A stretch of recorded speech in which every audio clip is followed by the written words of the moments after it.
Era FM வானொலி நிலையத்தின் 3 அறிவிப்பாளர்கள் கொச்சைப்படுத்திய விவகாரத்தை மறந்துவிட்டு, ஒற்றுமையின் தூதுவர்களாக செயல்படும்படி மலேசியர்களுக்கு பிரதமர் டதஸ்ரீ அன்வார் இப்ராஹிம் கோரிக்கை விடுத்துள்ளார்.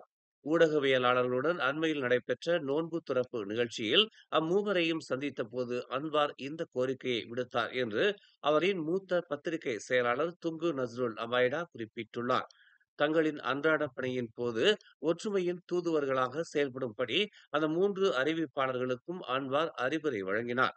அந்த மூவர் மட்டுமல்லாது அனைவரும் அமைதிக்காக பாடுபட வேண்டும் என்றும், பல்வேறு பின்புலங்களையும், இனங்களையும், சமயங்களையும், சமூகங்களையும் கொண்ட மலேசியர்களை ஒற்றுமைப்படுத்தும் மடானி அரசாங்கத்தின் முயற்சிக்கு அனைவரும் கைகொடுக்க வேண்டும் என்றும் பிரதமர் கேட்டுக் கொண்டுள்ளதாக அவர் கூறினார்.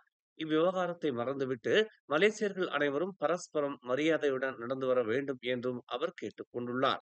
இவ்விவகாரம் தொடர்பாக பதற்ற நிலையை தணிப்பதற்கு உதவிய அனைத்து தரப்பினருக்கும் தமது பாராட்டுகளை தெரிவித்துக் கொள்வதாகவும் பிரதமர் கூறியதாக துங்கு நஸ்ருல் தெரிவித்துள்ளார்.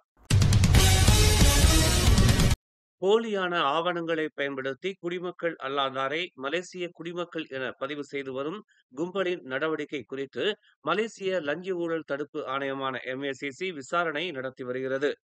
ஓப்ஸ் அவுட்லேண்டர் மற்றும் ஓப்ஸ் பெர்த் எனும் குறியீட்டு பெயர்களில் 2 விசாரணை நடவடிக்கைகளை MACC தொடங்கியுள்ளதாக அந்த ஆணையத்தின் துணைத் தலைவர் அமாட் குசாயிரி யகாயா தெரிவித்துள்ளார். ஓப்ஸ் அவுட்லேண்டர் நடவடிக்கையில் முக்கிய சந்தேக பேர் வழியாக சிக்கியவர் ஒரு அரசு ஊழியர் என்பது குறிப்பிடத்தக்கது. குழந்தை பேற்றை பதிவு செய்வதில் ஏற்படும் தாமதம், குழந்தை பிறந்து 60 நாட்கள் கடந்த பின்னரே அது பற்றி தெரிவிப்பது போன்ற பிரச்சனைகளை தீர்ப்பதில் அந்நபர் முக்கிய பங்காற்றியுள்ளார் என்று அவர் தெரிவித்தார். தத்தோஸ்ரீ எனும் பட்டத்தை வைத்துள்ள மருத்துவர் ஒருவர் இக்கும்பலுக்கு பின்புலமாக இருந்து செயல்பட்டுள்ளதும் தெரிய வந்துள்ளது. அந்நபர் பல கிளினிக்குகளுக்கும் மகப்பேறு மையங்களுக்கும் சொந்தக்காரர் என்பது குறிப்பிடத்தக்கது. மகப்பேற்றை உறுதிப்படுத்தும் போலி ஆவணங்கள் வெளியிடப்பட்டதற்கு அவர்தான் காரணகர்த்தாவாக இருந்துள்ளார் என்று அவர் குறிப்பிட்டுள்ளார். ஓப்ஸ் பெர்த் நடவடிக்கையில் 3 சந்தேக பேர்வழிகள் சிக்கியுள்ளனர். இடைத்தரகர்களாக செயல்பட்ட அம்மூவரும் மருத்துவமனைகளில் இருந்து போலி பிறப்புச் சான்றிதழ்களை பெறுவதற்காக அந்த அரசு ஊழியருக்கு 18,000 வெள்ளி வரை கையூட்டு கொடுத்துள்ளனர் என்றும் குசாயரி தெரிவித்தார். 20,000 வெள்ளி கையூட்டு பெற்றதாக கூறப்படும் விவகாரம் தொடர்பில் மலேசியா கினி செய்தியாளர் நந்தகுமார் மீது புத்ராஜயா மஜிஸ்ட்ரேட் நீதிமன்றத்தில் நாளை வெள்ளிக்கிழமை குற்றம் சுமத்தப்படும். தம் மீது லஞ்ச குற்றம் சுமத்தப்படவிருப்பது குறித்து மலேசிய லஞ்ச ஊழல் தடுப்பு ஆணையம் நேற்று பிற்பகலில் தம்மிடம் தெரிவித்ததாக அவர் குறிப்பிட்டுள்ளார். அக்குற்றச்சாட்டை அவர் ஏற்கனவே மறுத்துள்ளார் என்பது குறிப்பிடத்தக்கது. தாம் நம்பிக்கையுடன் இருப்பதாகவும், தாம் குற்றமற்றவன் என்பதை நிரூபிப்பேன் என்றும் அவர் தெரிவித்துள்ளார்.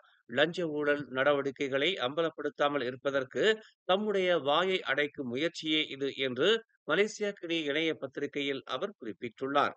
இந்நிலையில் நந்தகுமாருக்கு மலேசியா கினி தொடர்ந்து துணை நிற்கும் என்றும் மறு உறுதி அளித்த அந்த இணைய பத்திரிகையின் நிர்வாக ஆசிரியர் ஆனந்த், குற்றம் நிரூபிக்கப்படும் வரையில் அவர் நிரபராதியே என்று வலியுறுத்தினார்.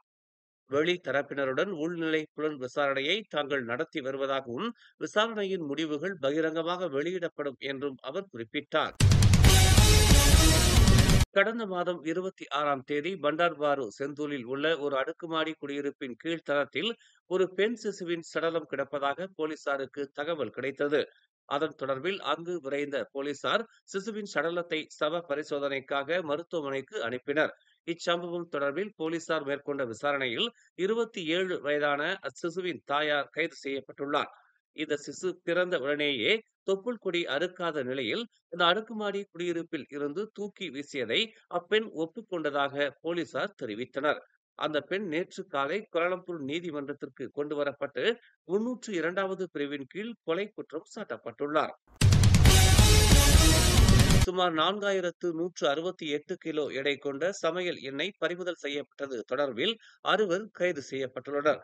ஸ்லாங்கூரின் செமினி தமான் செமினி ஜியாவில் வளாகம் ஒன்றை சோதனையிட்ட உள்நாட்டு வாணிபம் மற்றும் வாழ்க்கை செலவின அதிகாரிகள் மானிய விலை கொண்ட அந்த சமையல் எண்ணெயை கைப்பற்றியதோடு அந்த இடத்தில் சம்பந்தப்பட்ட 6 பேரையும் கைது செய்தனர்.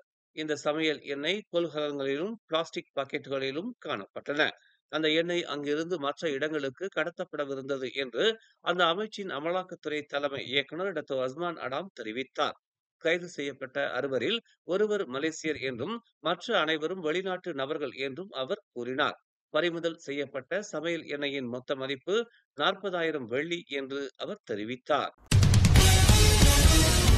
வடக்கு தெற்கு நெடுஞ்சாலையின் வடக்கு நோக்கி செல்லும் 245.5வது கிலோமீட்டரில் நிகழ்ந்த விபத்தொன்றில் 39 பயணிகளை ஏற்றிச் சென்ற விரைவு பேருந்து ஒன்று கவிழ்ந்தது. நேற்று காலை 6 மணிக்கு நிகழ்ந்த இச்சம்பவத்தில் 6 பேர் காயமுற்று 2 பேர் துவாங்கு ஜபார் மருத்துவமனையில் சிகிச்சை பெற்று வருவதாக தீயணைப்புத்துறை பேச்சாளர் தெரிவித்தார். மேலும் செய்திகளை தெரிந்து கொள்ள தமிழ் மலர் நாளிதழை பாருங்கள். உடனுக்குடன் செய்திகளை தெரிந்து கொள்ள தமிழ் மலர் இணையதளம், தமிழ் மலர் செயலி மற்றும் மலர் டிவி யூடியூப் சேனலை வலம் வாருங்கள். எங்களோடு இணைந்திருக்க மலர் டிவியை பதிவு செய்து கொள்ளுங்கள். உறவுகள் மகிழ்ந்திட விருப்பம் மற்றும் பகிர்வு சேவையை சொடுக்கிடுங்கள்.